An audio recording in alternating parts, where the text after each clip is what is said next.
Alors bonsoir à tous et à toutes, chers adhérents de BHC. Ce soir, nous sommes sur la deuxième partie de notre cours sur la théorie de l'évolution. Et nous allons commencer à parler aujourd'hui de ce qui s'appelle les reconstitutions. Les reconstitutions. C'est-à-dire que, en fait, qu'est-ce qu'on a trouvé et sur quoi on se base pour avoir preuve de cette théorie? Alors il faut savoir que la quasi-majorité de ce qu'on a trouvé, c'est des choses infimes.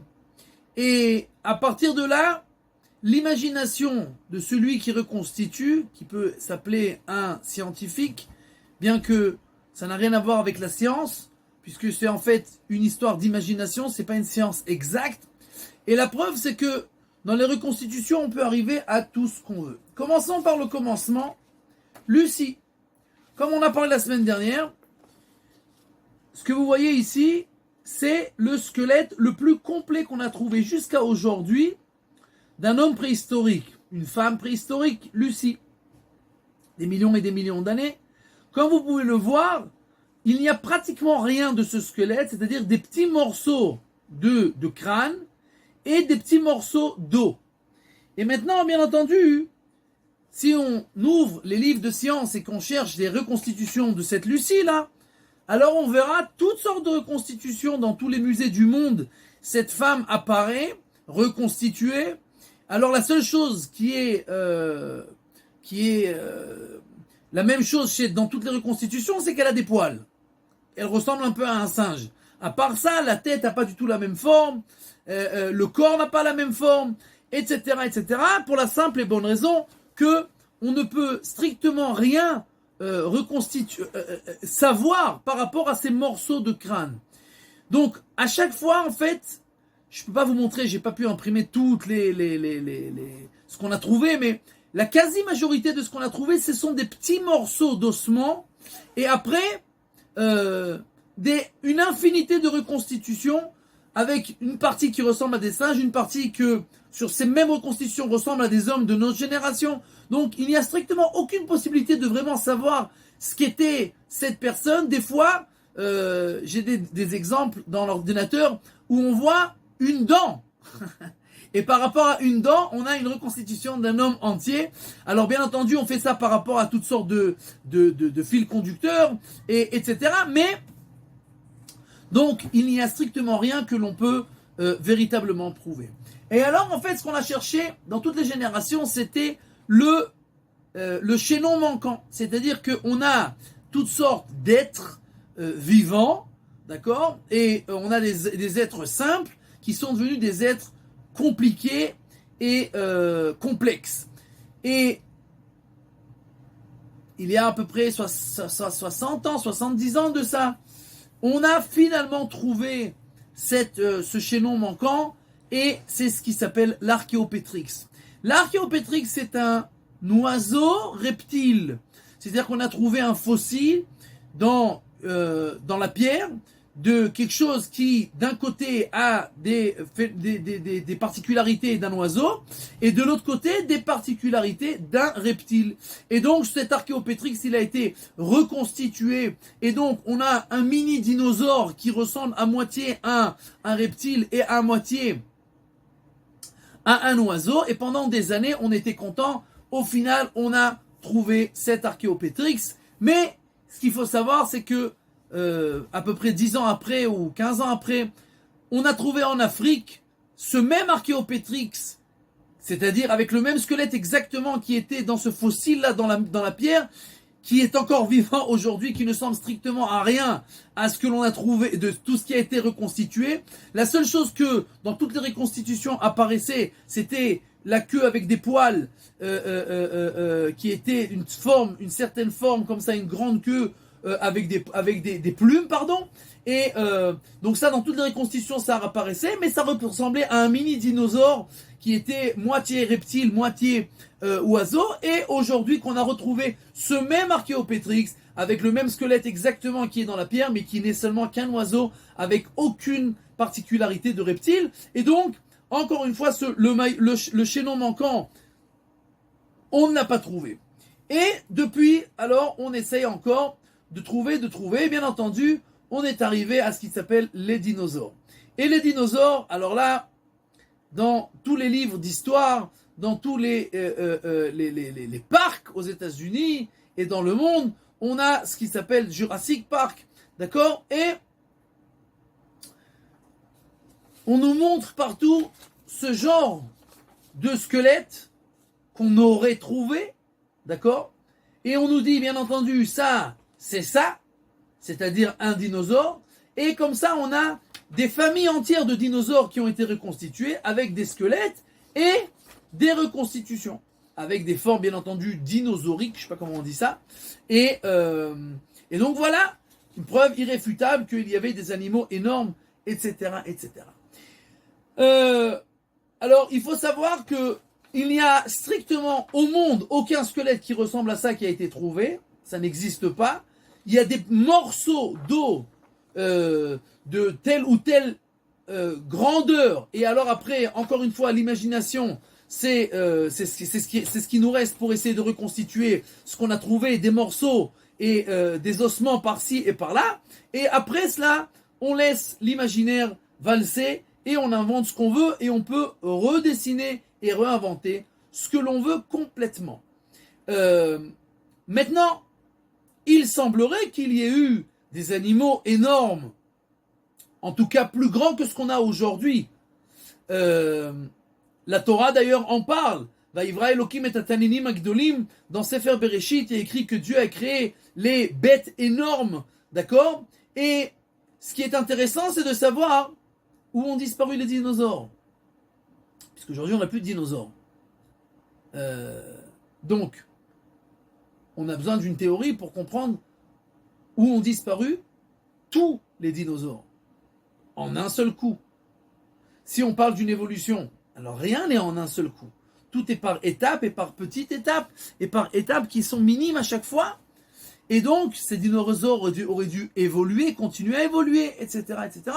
Donc, nous trouvons des ossements de dinosaures, enfin d'animaux qui sont gigantesques. On reconstitue et on essaye d'inventer ce qu'il y a eu à cette époque-là.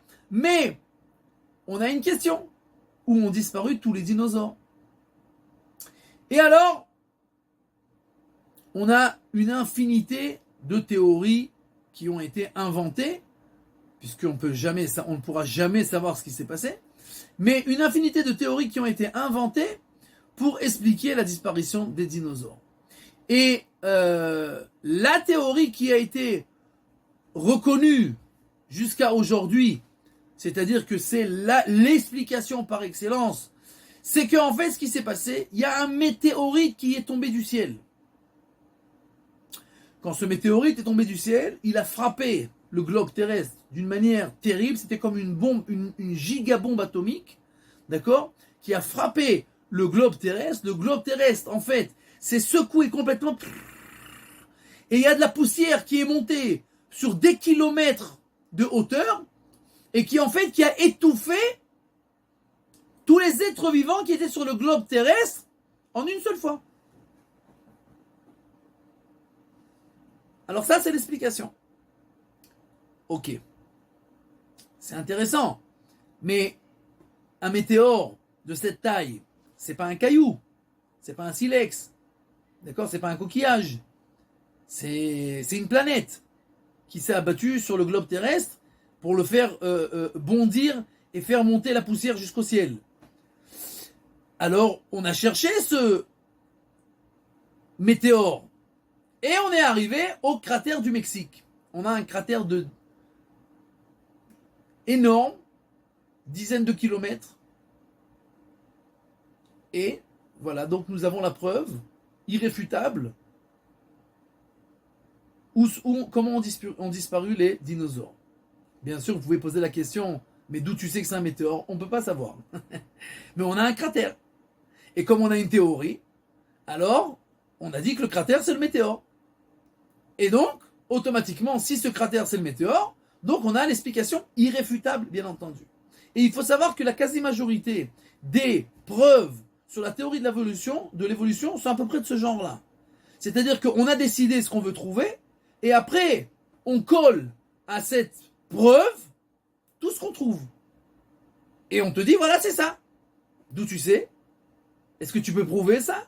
Non. Mais c'est une explication plausible. Donc, pour nous, c'est l'explication. Et c'est pour ça, bien entendu, que les théories montent et descendent du matin au soir, et elles se changent à chaque fois, puisqu'en fait, on ne peut strictement rien prouver. On peut imaginer, on peut rêver, on peut penser, on peut évaluer des choses, on peut penser certaines choses, mais est-ce qu'on peut prouver quelque chose, savoir exactement ce qui s'est passé? On n'a strictement aucune possibilité d'arriver à cela. Et donc, on essaye de réfléchir, on essaye d'inventer, et les preuves, si on les trouve ou on les trouve pas, alors on dira que c'est une preuve ou pas. Il y a 200 ans de cela, un des grands de notre peuple a déjà expliqué cette question. Et il écrit le Malbim dans Sefer Bereshit, dans la paracha du déluge.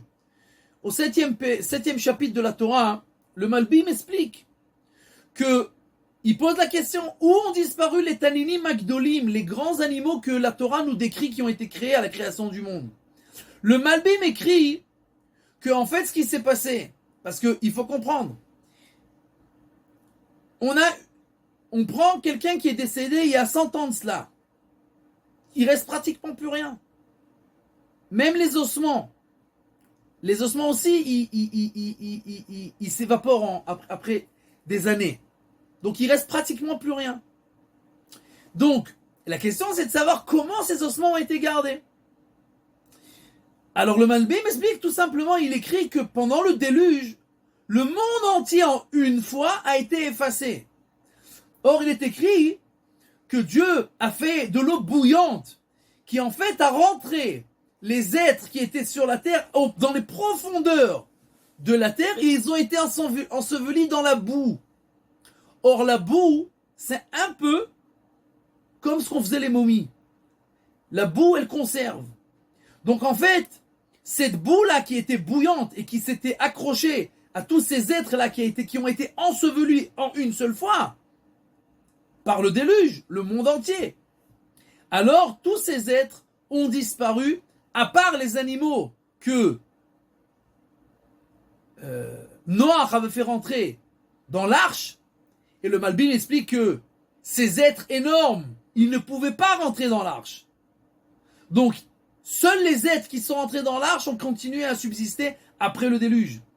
Mais, ce qu'on appellerait les dinosaures ou what else, quoi que ce soit, ces animaux-là de taille gigantesque, ils ont tous disparu à l'époque du déluge. Et ça, c'est une explication beaucoup plus plausible et beaucoup plus simple que ce que les scientifiques, entre guillemets, nous expliquent. Et je dis entre guillemets, puisqu'on ne parle pas de science exacte. Les mathématiques, la physique, la chimie, l'astronomie, tout ça, ce sont des sciences exactes. C'est des choses que l'on peut prouver en laboratoire. C'est des choses que l'on peut prouver empiriquement. Et donc, ce sont des sciences exactes. Et donc, on n'appellera pas ça des théories. Mais tout ce qui a trait à ce qui s'est passé il y a 15 milliards d'années, ou il y a 65 millions d'années, les dinosaures, etc., bien entendu que nous ne pourrons jamais prouver quoi que ce soit. Et en fait, on arrive aux absurdes les plus terribles du monde. J'ai encore un exemple dans l'ordinateur que j'aurais pu vous montrer si on avait possibilité de faire une projection. En Afrique, une des chercheurs qui est une fan de la théorie de l'évolution a finalement trouvé la preuve de la théorie de l'évolution, la preuve irréfutable, c'est les mots qu'ils emploient dans cet article-là télévisionné, la preuve irréfutable de la théorie de l'évolution. Et ce sont quoi? Des empreintes de pieds. On voit 4 pieds, 4 empreintes de pieds dans le sol qui ont été conservées. Maintenant, par rapport à la forme de l'empreinte des pieds, cette femme a décidé qu'on voit que c'est pas les pieds d'un homme, c'est pas les pieds d'un singe. Et donc, dans cet article-là, ils nous disent, c'est la preuve irréfutable que le singe a commencé à se redresser. Et on nous parle de d'une preuve d'il y a 15 millions d'années. Et que, comment ces empreintes ont été conservées? Tout simplement parce qu'il y avait de la pluie ce jour-là, où cette personne-là est morte sur cette place-là, et elle a été ensevelie avec, dans la pluie, et des gouttes de cendres d'un volcan. Incroyable. Comment ils savent exactement ce qui s'est passé il y a 15 millions d'années ce jour-là? La météo ne peut pas nous dire ce qui va se passer dans 2 semaines, mais de nous dire que la pluie est tombée il y a 15 millions d'années, ce jour-là, et ce n'était pas une pluie normale, c'était une pluie qui était avec des cendres d'un volcan, qui ont réussi à conserver ces empreintes dans la pierre, et ces empreintes-là, qui ont une forme à moitié homme, à moitié singe, je ne sais pas comment on fait pour voir, si vous voyez la forme des pieds, vous allez jamais comprendre de quoi on parle, mais dans cet article-là, ils te disent, c'est la preuve irréfutable, voilà, nous voyons l'homme qui commence à se redresser et à devenir moins qu'un singe. Et donc, énormément de preuves de ce qui a trait à la théorie d'évolution, elles sont un peu comme ça. Je vous lis, je vais essayer de traduire directement ce qu'a écrit le professeur Auguste Wiesmann. Auguste Wiesmann qui a écrit un livre qui s'appelle Akoach Hakol Yachol Shel Habrira Tiv'it, c'est-à-dire la force illimitée de la sélection naturelle. C'est un livre, bien entendu, qui explique, professeur Auguste Wiesmann, qui explique la théorie de l'évolution d'après comment lui la comprend. Et il écrit, je traduis directement, au grand jamais, nous ne pourrons prouver par preuve irréfutable et empirique ou en laboratoire le processus d'une création d'une nouvelle espèce par la sélection naturelle, mais nous sommes obligés d'accepter cette manière de réfléchir de la sélection naturelle, puisque c'est la seule qui nous donne une explication sans que nous soyons obligés d'accepter qu'il y ait une force surnaturelle, Koach Elyon, qui a voulu et qui aurait voulu et qui aurait créé quelque chose avec une intention et une pensée. Donc il écrit, on n'a aucune preuve et jamais on ne pourra prouver ça, et il écrit un bouquin entier, et il écrit, nous sommes obligés d'accepter cette théorie, si on ne veut pas accepter qu'il y a quelque chose qui a réfléchi, qui a pensé, et qui a été fait intentionnellement. Or, nous ne voulons pas accepter cette théorie, qu'il y a une création, donc nous sommes obligés d'accepter cette théorie, même si jamais nous ne pourrons vraiment la prouver empiriquement. Et maintenant, Adouvdevan chez Bakatsefet, la cerise sur la crème du gâteau. Aldous Huxley, l'élève de Darwin. L'élève de Darwin a écrit un livre qui s'appelle Vidouyo Shel Kofer, le repenti d'un renégat. Et il écrit, j'essaie encore une fois de traduire mot à mot en français, moi et les gens de ma génération, nous avons toutes les raisons de vouloir que le monde n'ait aucune signification. Et après que nous avons voulu cette chose-là, il n'y a eu aucun problème de trouver des explications, entre guillemets, convaincantes que véritablement le monde n'a aucune signification. Et nous avons fait cela puisque un monde avec une signification empêchait nos penchants de faire ce qu'ils veulent. Donc, Aldous Huxley, vous pouvez chercher son bouquin, il a été traduit dans toutes les langues, je crois, d'accord, la confession d'un renégat, et il écrit tout simplement, nous voulions faire ce que nous voulons. La religion, toutes les religions, nous embêtent, nous empêchent, nous disent ça c'est permis, ça c'est interdit, et nous ne voulions pas que le monde ait une signification. Et après que nous ne voulions pas cela, ben c'est pas été compliqué de convaincre tout le monde que le monde n'a aucune signification, que tout a été fait par hasard, et un monde avec signification, ça nous embête dans notre liberté de faire ce qu'on veut. Donc, Je ne sais pas quand est-ce qu'il a écrit ce bouquin. Est-ce que c'est vraiment une confession avant de mourir? Je ne sais pas. Quoi qu'il en soit, hein, c'est ce qu'écrit ce Aldous Huxley là. Et donc, si nous récapitulons ce que nous avons vu le dernier cours et aujourd'hui, la théorie de l'évolution se base sur plusieurs preuves qui ont toutes été réfutées, les unes après les autres. La majorité des scientifiques mondiaux, je parle des prix Nobel, etc., acceptent tous qu'il y a une force spirituelle, chacun l'appelle d'une autre manière, mais ils ne sont pas prêts à donner le nom Mère Nature, en fait pour juste donner un nom à Dieu sans vouloir l'appeler Dieu. Comme Aldous Huxley qui dit qu'on ne veut pas avoir de signification, donc je vais dire qu'il y a une intelligence interne, et on va l'appeler ça la Mère Nature, mais tu peux lui donner n'importe quel nom. L'essentiel, c'est de dire qu'il y a quelque chose avec une intelligence, parce que sans intelligence, tu peux rien expliquer de ce qui se passe dans ce monde-là.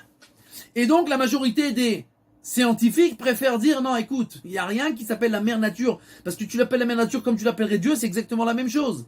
Et donc, la majorité des grands scientifiques refutent cette théorie de l'évolution. Que pense la Torah de cette théorie-là? Alors, avant de répondre à ce qu'elle pense la Torah, j'introduis et j'explique toujours que la Torah et les rabbanim n'ont strictement rien à faire de la théorie de l'évolution. C'est-à-dire que, est-ce que vous pensez une seconde que la Torah ou les chachamim peuvent, à chaque fois qu'un imbécile va arriver, et inventer quelque chose? Alors nous, on va devoir courir dans les bouquins et dire oui, nous aussi on est comme ça, nous aussi on explique comme ça, la Torah aussi est d'accord. Oui, et demain il y a un autre imbécile qui va inventer autre chose. Ah non, oui, on peut expliquer aussi comme ça dans la Torah. Ça va pas ou quoi? La Torah n'a aucun besoin de prouver chaque ineptie que quelqu'un invente. La Torah est obligée, entre guillemets, de s'arranger avec les sciences exactes. C'est-à-dire que, puisque la Torah, le monde a été créé par la Torah, donc les sciences exactes sont obligées de s'arranger avec la Torah. Il ne peut pas y avoir de contradiction. Puisque la Torah, c'est la base de tout. Donc si on a quelque chose dans les sciences exactes, c'est obligé qu'on va trouver la même chose dans la Torah, puisque la Torah est la base de ces sciences exactes. Mais est-ce que la Torah est la base de toute ineptie qui va être dit par n'importe quel imbécile dans toutes les générations? Ah non! Et on ne va pas pouvoir à chaque fois inventer une nouvelle explication pour prouver que nous aussi, dans notre Torah, on dit ces inepties. Et dans une génération plus tard, on va inventer une autre théorie, on va dire non, la théorie d'avant, elle n'était pas vraie, et nous on va dire ah oui, nous aussi. La Torah n'a aucun besoin de faire attention à cela, n'a aucun besoin d'expliquer cela. Les chachamim n'ont aucun besoin de donner ne serait-ce telle ou telle importance à cette théorie, puisque, encore une fois, ce n'est qu'une théorie sans aucune preuve véritablement scientifique. Maintenant, qu'est-ce que dit la Torah? La Gemara dans Maseret Rosh Hashanah, et j'ai entendu du Rav Moshe Bochko Zatzal qui a expliqué une fois comment c'est possible qu'on date au carbone 14. D'ailleurs, on n'a pas beaucoup parlé du carbone 14, mais il faut savoir que c'est des datifications qui sont tout à fait inexactes. C'est pas possible de savoir exactement c'est quoi les dates, et même quand on parle, je parle pas de divergence de millions d'années. Il y a des loutres qui ont été datées au carbone 14 et on leur a donné 6000 ans alors qu'elles sont encore vivantes et qu'elles ont à peine quelques mois. Donc il y a des erreurs qui sont monumentales dans les datations du carbone 14. Quoi qu'il en soit, même si on accepte cette théorie et ce datage-là avec le carbone 14, alors on accepte qu'on a des choses qui sembleraient avoir des millions d'années. C'est-à-dire qu'on voit des couches géologiques. C'est pas compliqué pour savoir combien de temps ça met une couche géologique. C'est pas compliqué. On voit combien. Je mets un bout de bois. J'attends 10 ans. Je vois combien de poussière et de sable qui vont s'amasser. Et donc je sais que sur 1 mm, 1 cm, 10 cm, 1 mètre, c'est le temps que j'ai besoin. Or, pour les centaines de mètres de couches géologiques qu'on a dans le globe terrestre avec des fossiles à l'intérieur, alors il semblerait qu'on a des millions d'années. Et il y a des choses qui sembleraient qui ont évolué pendant des millions d'années.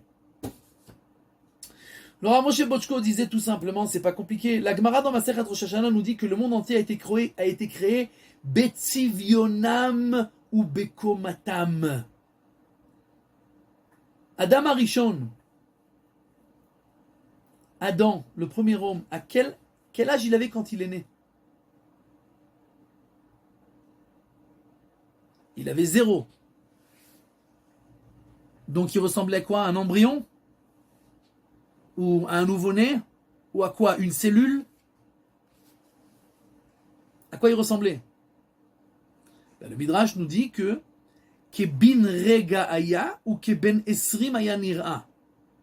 Adam Arishon ressemblait à quelqu'un de 20 ans, mais il avait une seconde. Il venait d'être créé, mais il a été créé dans un corps qui ressemblait à un corps de 20 ans. C'est-à-dire que si par exemple quelqu'un le voit, il dit « Ah, cette personne-là, il a 20 ans. » Mais combien il a véritablement? 0. Donc le monde a été créé adulte. Tu regardes le monde, c'est des centaines d'années, des milliers d'années, des centaines de millions d'années. Le monde a été créé déjà évolué. Les animaux ont été créés une seconde. Mais le mammouth, c'était déjà un mammouth qui avait l'air d'avoir des années et des années. Les arbres, la même chose. Le globe terrestre, la même chose. L'univers avec toutes les planètes, la même chose. Ce sont des planètes qui ont l'air d'avoir grandi pendant des années. Mais elles ont été créées, Betzivionam, avec leur forme, leur grandeur naturelle, comme si ils avaient grandi pendant des années. Maintenant, la Torah nous dit que le monde a été créé par étapes. C'est pas que Dieu a dit hocus pocus et abracadabra. Vous savez que abracadabra, hein, c'est le mot dans toutes les langues pour dire la magie. C'est-à-dire que c'est quelque chose ex nihilo. Abracadabra, pouf, et ça apparaît. Il n'y avait rien et on fait de la magie. Mais il faut savoir que abracadabra, dans toutes les langues, les gens ils savent pas, ça vient de l'hébreu. Abarakadabra. Il a créé par la parole. C'est exactement ce que fait un magicien. Il dit quelque chose, ploup, et de rien, ex nihilo, se crée quelque chose. Mais en hébreu, abara, il a créé kadabra, comme il a parlé. C'est-à-dire que la parole, ou amar, vayehi, Dieu a parlé, et tout a été créé, yesh me'ain, ex nihilo, de rien, le monde a été créé. Et donc, le monde a été créé par étapes. Le premier jour, il y a eu ça. Le deuxième jour, il y a eu ça. Le troisième jour, il y a eu ça. Etc. Et bien entendu, alors là, on n'a plus de questions. Si on accepte, entre guillemets, cette théorie, alors, les dizaines de questions qu'on a posées sur la théorie de l'évolution, elles s'effacent. Ça explique, bien entendu, la création de formes de vie, puisqu'on a posé la question dans la théorie de comment la vie a commencé. Si tout était des gaz primaires et des minéraux, que même eux, on ne sait pas comment ils sont arrivés, mais disons qu'ils étaient toujours là, et qu'ils ont explosé, etc. Il n'y a pas de problème. Mais après la vie, quelque chose qui vit intrinsèquement, qui grandit, qui s'alimente, qui se multiplie, etc.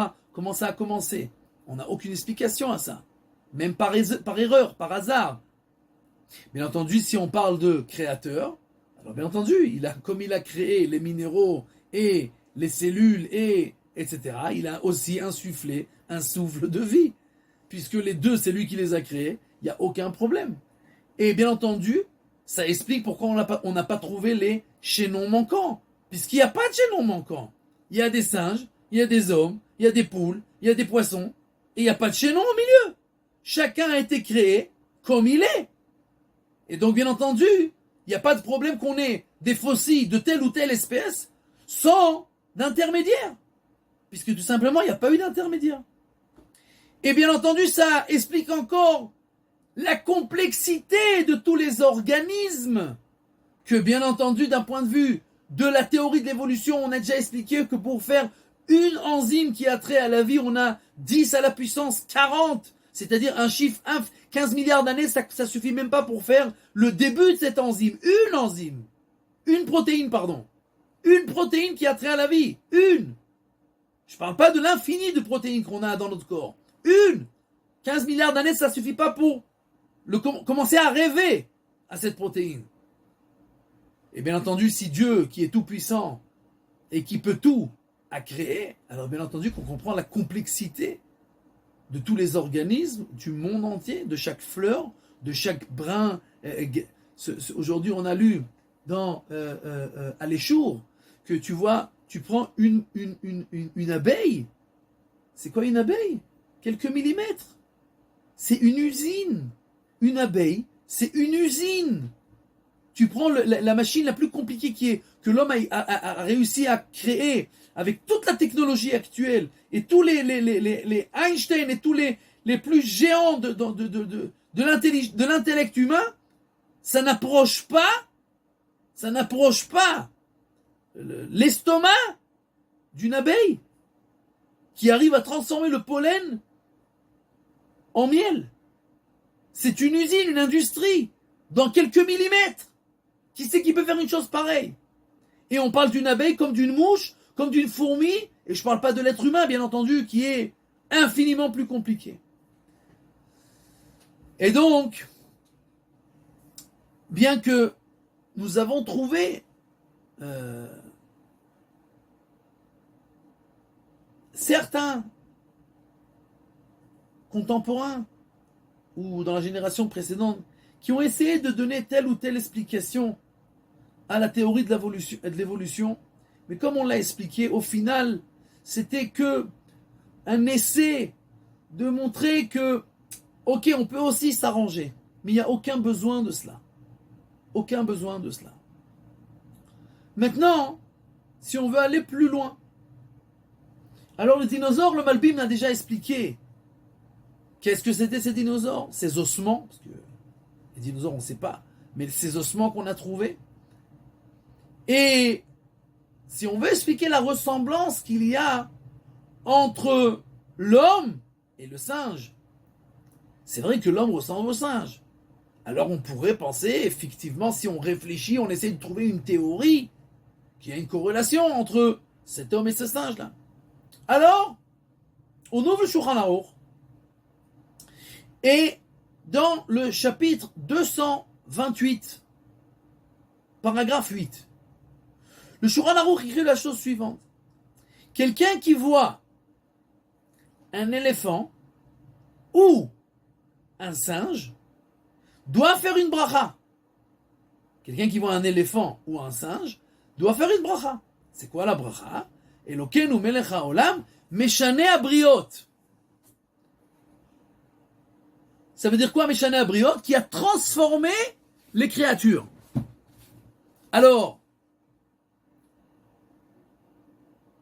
dans le sens simple des choses, on pourrait expliquer que on a toutes sortes de créatures dans ce monde-là. Et on a des créatures vraiment bizarres. L'éléphant qui est énorme et le singe qui ressemble un peu à l'homme. Et donc, Meshane Habriot qui a changé les créatures. C'est des créatures bizarres.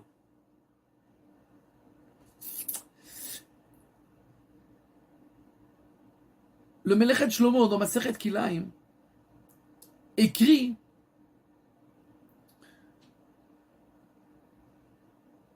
qu'à l'époque de la tour de Babel, il est écrit que Dieu a dispersé les hommes et leur a changé leur langue.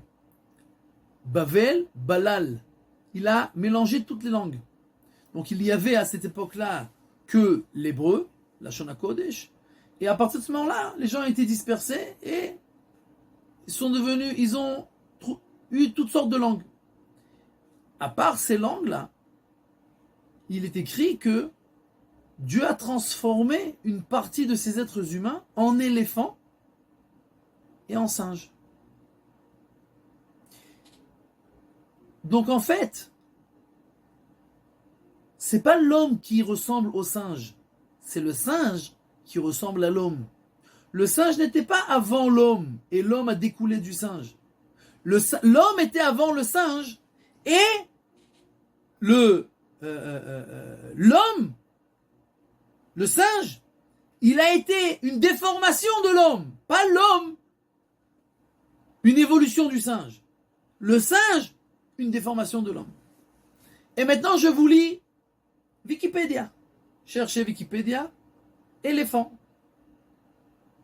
L'éléphant, que ce soit celui d'Asie ou d'Afrique, possède un néocortex très grand et très complexe, caractéristique également partagée par les humains, les autres primates et certaines espèces de dauphins.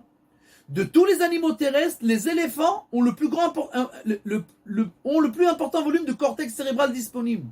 Les éléphants ont un volume de cortex cérébral dépassant celui de toutes les espèces de primates. Selon une étude, ils peuvent être placés dans la catégorie des grands singes en termes de capacité cognitive pour l'utilisation de fabrication d'outils. Vous avez entendu ce que les scientifiques écrivent? Les éléphants sont classés dans la catégorie des grands singes. Donc, nous venons d'expliquer, d'après ce qu'elle dit la Torah, que à l'époque de la tour de Babel, les gens ont été transformés en singes et en éléphants. Donc, c'est pas étonnant que les singes ressemblent aux êtres humains et que les éléphants ont les caractéristiques d'êtres humains et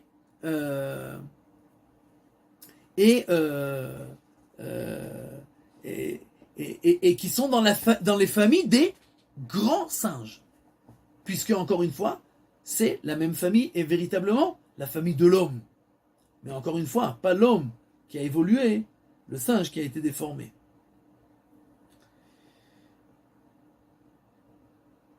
Quand on veut accepter de force, parce qu'on essaye de nous forcer, le monde entier essaye de nous forcer à accepter cette théorie pour pouvoir continuer à faire tout ce que le monde veut, puisque le monde aujourd'hui est libéral et veut tout permettre. Il n'y a aucune limite à rien. Donc on veut nous obliger, nous forcer de tous les moyens possibles et inimaginables à accepter cette théorie, bien que d'un point de vue scientifique elle a été repoussée. L'essentiel c'est que le monde accepte qu'il n'y a aucune signification, il n'y a aucun but à ce monde-là. Fais ce que tu veux, quand tu veux, comment tu veux, où tu veux, etc. Maintenant, réfléchissons une seconde. Si on accepte cette théorie, alors on aura toujours des questions qui n'auront jamais de réponse. Première question. Qui a créé les règles? Parce que nous voyons que le monde est harmonieux. Nous voyons qu'il y a des règles. Nous voyons qu'il y a une intelligence interne. Nous voyons que les lois sont parfaites dans la nature. Et il n'y a rien qui est au hasard, rien. Qui a créé ces lois? Comment elles ont été faites? Par hasard? Le hasard, en français on dit que le hasard fait bien les choses, mais le hasard fait bien les choses au hasard. C'est-à-dire que la définition du hasard, c'est quelque chose qui n'a pas de règle. Donc le hasard peut bien faire les choses de temps en temps, mais c'est impossible que le hasard fait tout avec des règles, tout avec une intelligence. Impossible. Donc on n'aura jamais la réponse à la question qui a créé les lois de la nature, qui a créé ces règles. Comment c'est possible que tout est parfait? Premièrement. Deuxièmement, qui a créé la vie? On n'aura jamais de réponse à ça. Comment la vie a commencé? Troisième question, on n'aura jamais de réponse à comment c'est possible que les règles ne changent pas. Puisque si on parle d'évolution et de hasard, on aurait dû avoir des catastrophes partout, tout le temps. Et des changements tout le temps. Et des hommes qui sont au milieu de ceux encore transformés. Ou encore d'autres êtres. Puisque c'est pas toute l'humanité qui a évolué en une seconde. Chaque personne a eu ses mutations. Et pendant des années, des dizaines d'années, des milliers d'années, qui ont évolué. Où ils sont les êtres qui sont au milieu de leur évolution? Pourquoi tous les êtres humains ont évolué en même temps? Sur les autres planètes, où est l'évolution de quelque chose? On n'a rien trouvé, à part des gouttes d'eau. Rien. Pas de plantes, pas d'animaux, bien entendu pas d'êtres humains, rien de complexe, même rien de simple, à part du sable. Donc, tout ce hasard-là, il s'est concentré dans le globe terrestre, que dans le globe terrestre, et pas pour faire quelque chose de simple, pour faire quelque chose de parfait, quelque chose de tellement beau, quelque chose de tellement harmonieux, quelque chose de tellement complexe. Et donc, jamais nous n'aurons de réponse à ça. Mais, pourtant, comme nous l'avons dit, le monde essaye, de gré ou de force, d'accepter cette théorie. Puisqu'on ne veut pas recevoir un joug sur nous.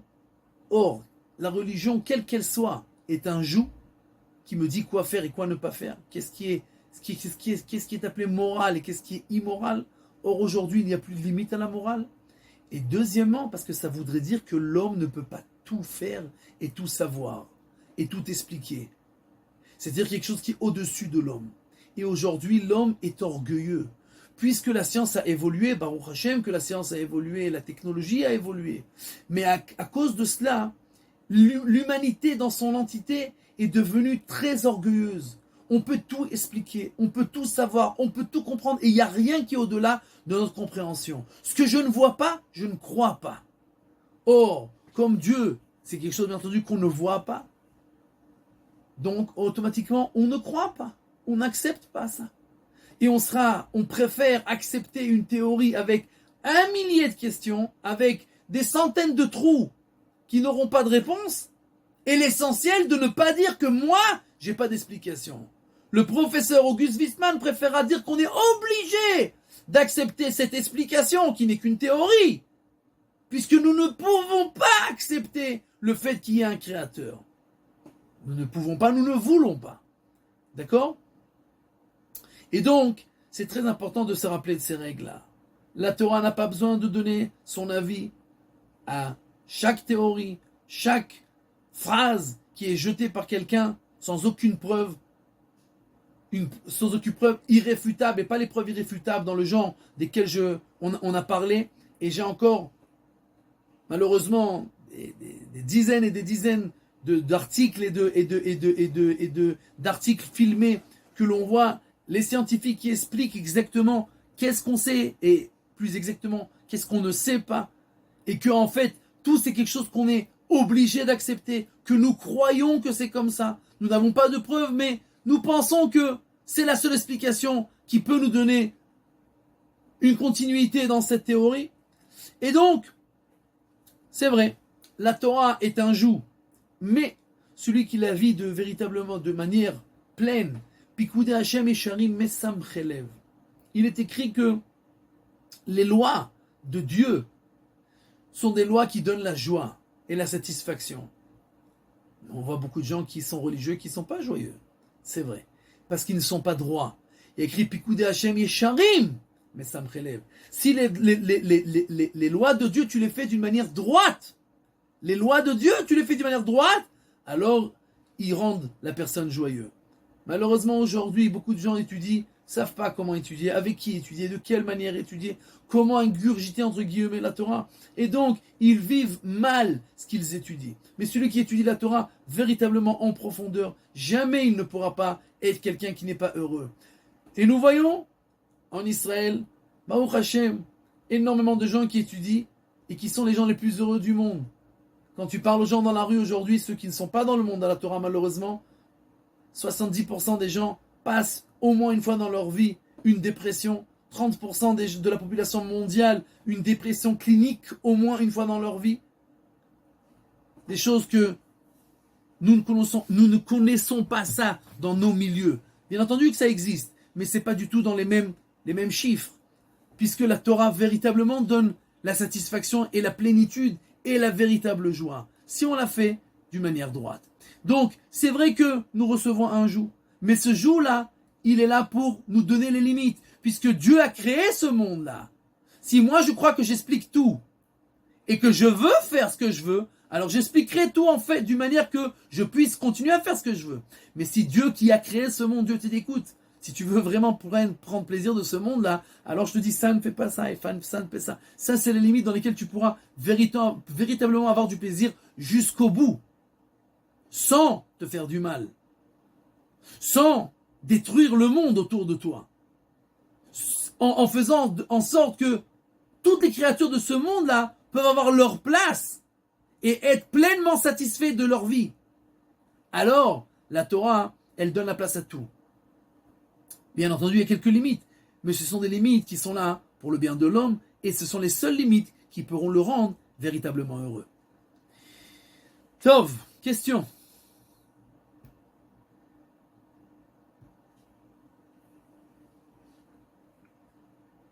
Oui, Rav, comme toujours, j'ai des questions sur les références, je sais pas. Quel? J'ai pas eu le temps de noter. Donc c'est toujours à propos de la tour de Babel. Où est-ce que c'est marqué qu'il y a une évolution vers les singes et les éléphants? Melechet Shlomo, J'ai pas le temps de la noter. Melechet Shlomo, Masechet Kil'aim. Tu ouvres Masechet Kil'aim.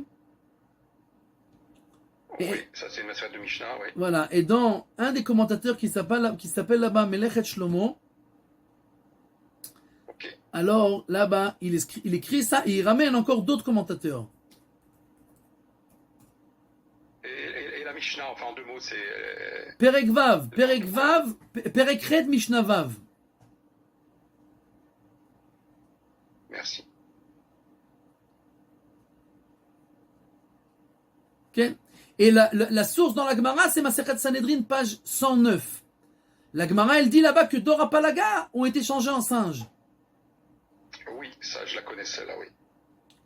Il ramène encore d'autres références, c'est intéressant. Voilà. Ça, les éléphants, j'avais pas de piste là-dessus. Les éléphants, tu peux avoir... Il me semble qu'il y avait l'exemple du hibou, je crois. Et il y a les éléphants, tu peux l'avoir dans Seder Adorot, Elef Taf Taf Kuf Ain Gimel. Là-bas, c'est ramené sur les éléphants. Vous dites que c'est faire à droite? Seder Adorot. Seder. D'accord. Ken. Quelle référence encore tu veux? Non, c'est bon, je reste... Baruch Hashem. Les autres, soit je les ai déjà, soit je peux les